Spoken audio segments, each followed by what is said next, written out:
আজকে জামাই ষষ্ঠী আর সকাল সকাল মামার বাড়ি চলে এসেছি, বাবাও চলে এসেছে, সব মেসোরাও চলে এসেছে। মিষ্টিটা কিন্তু দারুণ খেতে। তো এবার শুরু হলো জামাই বরণের অনুষ্ঠান, আর দিদা জামাইদেরকে আশীর্বাদ করে নিল। এই দিনটাতে আমরা ফ্যামিলির সবাই এক জায়গায় হয়তো খুব মজা হয়, কিন্তু আজকে মামা মামি আর বোনু নেই, কারণ মামা গেছে শ্বশুরবাড়িতে জামাই ষষ্ঠীর জন্য। তো সব জামাইকে আশীর্বাদ করা শেষ, এবার আমরা চলে গেলাম খাওয়া দাওয়া করতে। বিকেলবেলা বেরিয়েছি, ভাই হচ্ছে স্কুটি করে নিয়ে এসছে, অনেকটা দূরে এসছি, আবার যাব বাড়ির দিকে। আমার ভয় লাগছিল প্রথমে চালাতে পারবে, কিন্তু আমি ভালোই চালাই। এইটা তো এটাকে একদম চালাতে দেওয়া যাবে না, এটা ফেলে দেবে আমাদের।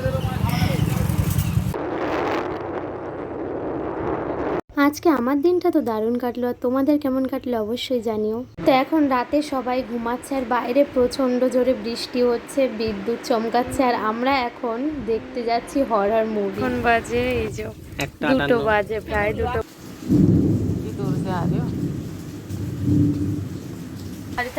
তো কালকে দিনে আমরা ঘুমাবো, ঠিক আছে।